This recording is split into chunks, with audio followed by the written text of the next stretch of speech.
Comencemos viendo las hormonas vegetales. Estas son sustancias químicas, mayoritariamente de naturaleza orgánica, que actúan a bajas concentraciones, regulando el crecimiento y desarrollo.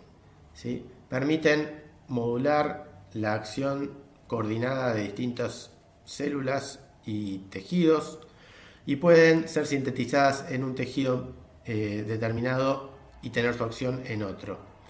Lo que está claro es que, a diferencia de lo que ocurre con las hormonas animales, que se sintetizan en estructuras especializadas llamadas glándulas, no existe una situación análoga en las plantas. Las plantas sintetizan diferentes hormonas en diversos tejidos y una misma hormona puede ser sintetizada en el meristema apical y en hojas jóvenes, otras en la raíz y en otros tejidos como las semillas o los embriones. Es decir, no hay una estructura especializada para una hormona en particular, pueden ser sintetizadas en diversos tejidos y pueden actuar localmente o pueden actuar a distancia, en un tejido distinto del de donde se sintetizan. En algunos casos, el transporte es parte del mecanismo de acción de la hormona. Ese es el caso de las auxinas en las respuestas trópicas, ya sea a la luz o a la gravedad, donde la modulación del transporte de la misma, desde donde se sintetizan al sitio de donde actúan, es un componente de la acción. ¿Sí? La luz regula el transporte, la gravedad regula el transporte y esa es parte del mecanismo de acción de las respuestas foto y gravetrópicas. Pero en otros casos no necesariamente la regulación del transporte es un componente de la acción de la hormona. Y como dijimos, las mismas pueden actuar sobre tejidos diversos, siendo sintetizadas en un tejido y actuando ya sea sobre el mismo tejido o sobre otros tejidos. Existen numerosas hormonas que controlan diversos aspectos del crecimiento y desarrollo de las plantas a lo largo del ciclo de vida. Ya las hemos visto, ya las hemos introducido cuando estudiamos los distintos procesos y etapas del ciclo de vida de las plantas.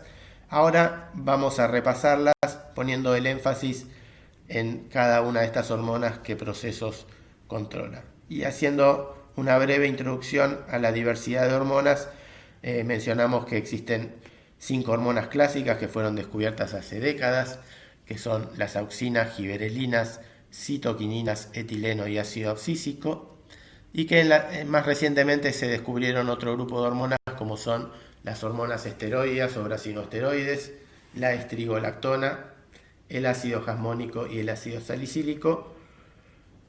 Y a continuación veremos cuáles son los procesos que centralmente regula cada una de estas hormonas.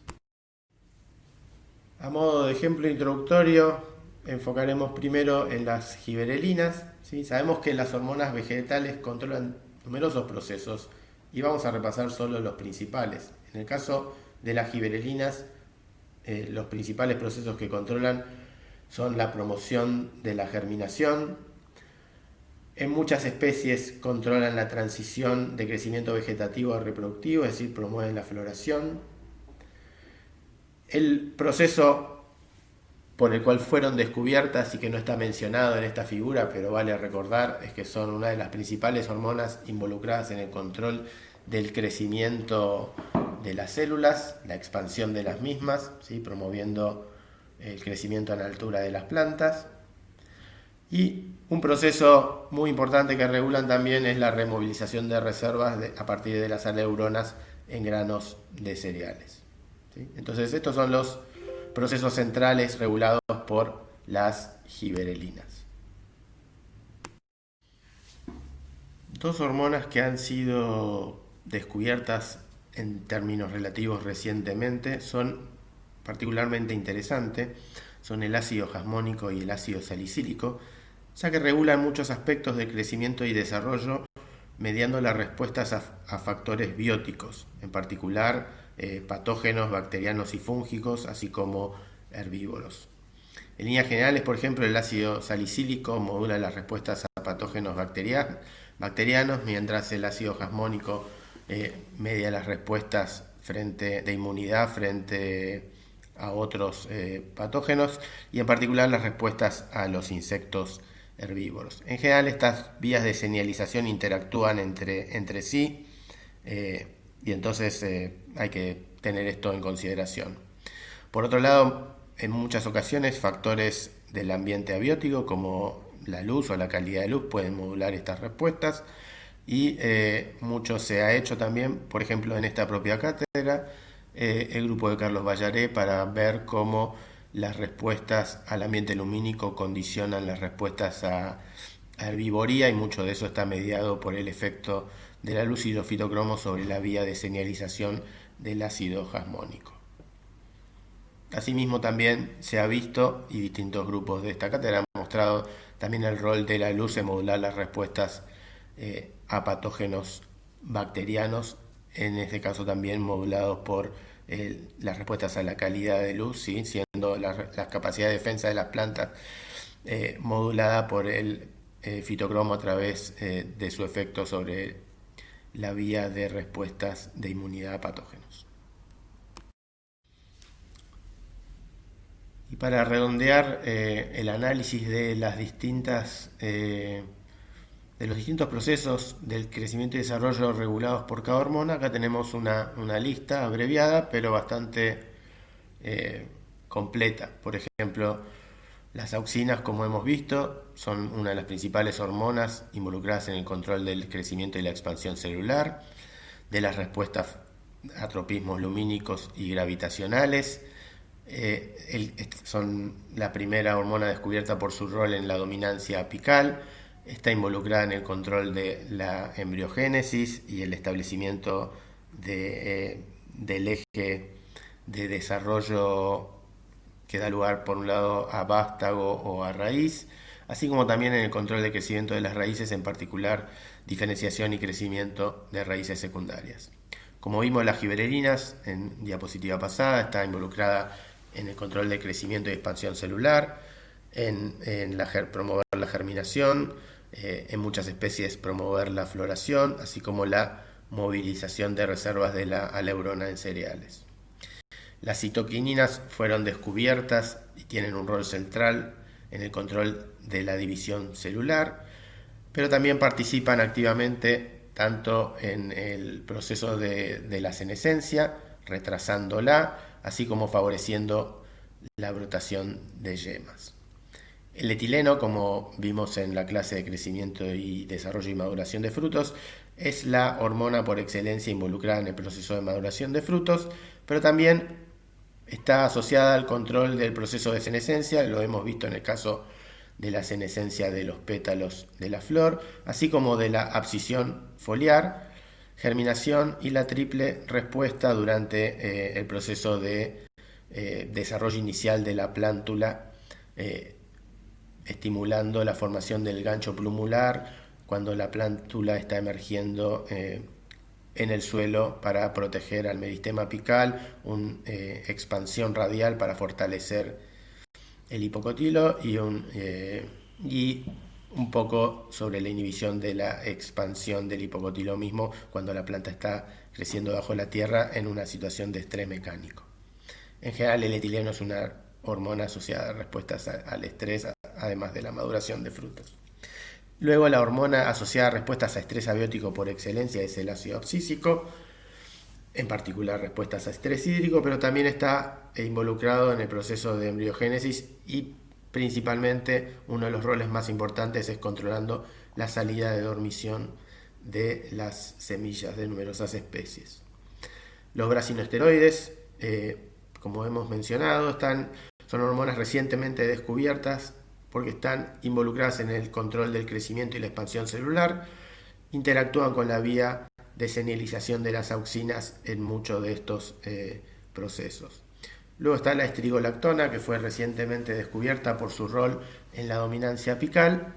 Y por último, las que mencionamos en la diapositiva pasada, el ácido jasmónico, que modula respuestas contra insectos y ciertos patógenos, y el ácido salicílico, que principalmente está involucrado en la modulación de respuestas a patógenos bacterianos, aunque también modula otro tipo de respuesta frente a agentes de estrés biótico. Hemos visto que las hormonas son las señales endógenas por excelencia, Y entonces nos queda hablar un poco sobre cómo se controla la actividad hormonal. La acción de una hormona en un determinado tejido obviamente va a depender de la abundancia de la hormona en su forma activa en dicho tejido, pero también de la capacidad del tejido de responder a dicha hormona. Esto es lo que se conoce como sensibilidad del tejido a la hormona y la capacidad de respuesta de dicho tejido. Empecemos por la abundancia. ¿De qué depende la abundancia de la hormona en su forma activa? Depende del balance de varios procesos. Uno es la tasa de síntesis de la misma. La abundancia en un tejido también depende del transporte hacia dicho tejido, porque generalmente la hormona puede estar siendo sintetizada en un tejido diferente y entonces ciertos factores ambientales como endógenos pueden regular tanto la síntesis como el transporte hacia o desde un tejido. También depende de la tasa de degradación, la vida media de la hormona, así como de la tasa de inactivación sin que se destruya la hormona, que puede ser resultado de la conjugación de esa hormona con algún otro agente químico, puede ser un azúcar, por ejemplo, o puede ser algún otro tipo de modificación química que confiera inactividad a dicha hormona. Entonces, la importante es la abundancia de la forma activa, que como dijimos depende del balance de síntesis, transporte, degradación e inactivación. Más allá de la abundancia de la hormona en un tejido, su acción depende de que el tejido esté competente a responder a dicha hormona. Y esto es lo que se conoce como sensibilidad o capacidad de respuesta. Depende de la cantidad y estado de actividad de los receptores, así como de todos los componentes de la cascada de transducción de señales asociados a cada hormona, y distintos componentes de esta vía de percepción y señalización hormonal en general son afectados por señales endógenas y ambientales. Vamos a ver algunos ejemplos de cómo la capacidad de respuesta a una hormona puede verse modificada en las siguientes diapositivas. Al analizar cómo un determinado proceso, que puede ser por ejemplo la germinación o la expansión celular, está regulado por una hormona, uno analiza cómo se ve afectada la intensidad del proceso en función de la concentración endógena de la hormona. Y uno puede encontrar distintos tipos de respuesta de un proceso a los niveles endógenos de la hormona. Puede encontrar procesos que responden a muy poca concentración de la hormona, es decir, que tienen mucha sensibilidad, una alta sensibilidad, pero en los cuales la capacidad máxima de respuesta se satura para un nivel bajo de capacidad del proceso de desencadenarse, es decir, alta sensibilidad pero poca respuesta. Podemos tener casos donde la sensibilidad es baja, es decir, se necesitan ciertas concentraciones elevadas de la hormona para que se empiece a ver el proceso, pero además el proceso igual no se desencadena en una alta magnitud. Y podemos tener casos donde hay una baja sensibilidad, se requiere muy alta concentración de la hormona, es decir, es muy poco sensible el tejido o el proceso a la respuesta, pero luego se desencadena una respuesta en alta magnitud, es decir, muy baja sensibilidad pero alta capacidad de respuesta. Esas son las tres posibles variantes de respuesta que se ven en el esquema de la izquierda de la figura. El esquema de la derecha es similar al de la izquierda y en lo que se modifica es que en ausencia de la hormona, en el caso de la derecha el proceso igual se manifiesta, no es que se necesita que la hormona esté en una cierta cantidad para que el proceso ocurra, sino que el proceso ocurre incluso en ausencia de la hormona, pero la magnitud o la intensidad del proceso se ve modulada por la hormona de forma similar a lo que vimos en el gráfico de la izquierda, es decir, puede haber una alta sensibilidad pero baja capacidad de respuesta, baja sensibilidad y baja capacidad de respuesta, o alta sensibilidad y alta capacidad de respuesta. En el caso de la derecha, el proceso se va a desencadenar igual, independientemente, digamos, de que la concentración de la hormona sea cero. En el proceso de la izquierda tiene que haber una cierta concentración de la hormona para que el proceso se empiece a manifestar. Estos distintos tipos de respuestas de un proceso a la concentración de la hormona además pueden ser modulados por el ambiente, ¿sí? Es decir, factores ambientales del ambiente biótico como abiótico, por ejemplo la luz, pueden modular el grado de sensibilidad de un proceso a la concentración de la hormona o el grado de respuesta máxima de un proceso a la hormona. Pero en esta diapositiva lo que vamos a ver es cómo se estudia esto y qué cuidados hay que tener cuando uno analiza el efecto de una hormona sobre un proceso en particular. Por ejemplo, obviamente para estudiar el efecto de una hormona sobre un proceso, si está involucrado o no, se puede hacer agregando distintas cantidades de la hormona y viendo la intensidad de respuesta del proceso de interés. Por ejemplo, la relación entre el agregado de la hormona y la auxina y el nivel de expansión celular o de un tejido en particular, como puede ser un segmento de tallo. Ahora, puede ser que el proceso no responda al agregado exógeno de la hormona, y esto no necesariamente quiere decir que la hormona no controla dicho proceso. Puede ser que los niveles endógenos de la hormona ya hayan saturado la respuesta endógena y entonces, es decir, estemos en la fase más a la derecha en estas curvas, y agregar hormona exógenamente por encima que incremente los niveles de la hormona más allá de los niveles que ya existían no van a tener un efecto porque la respuesta está saturada con los niveles endógenos. ¿Cómo se estudia entonces con más precisión si una hormona controla un proceso en particular? Bueno, si uno lo quiere estudiar de esta manera con el agregado químico de la hormona, lo que conviene primero es inhibir la síntesis endógena de la hormona. En el caso de las giberelinas, por ejemplo, una sustancia que lo hace es el paclobutrazol, y luego ver cómo se da la respuesta en cuanto a intensidad del proceso en estudio, ya sea la germinación o el alargamiento de los tallos, frente a concentraciones crecientes exógenas de la hormona en presencia de un inhibidor de la síntesis endógena. Y entonces allí sí vamos a poder estudiar en detalle si la hormona está involucrada en el control de dicho proceso. Otra forma de estudiar el rol de las hormonas en el control de un proceso, como hemos visto durante las clases iniciales, es modificando la vía genética, ya sea de síntesis o de respuesta a la hormona, y viendo qué procesos se ven afectados por la misma modificación genética.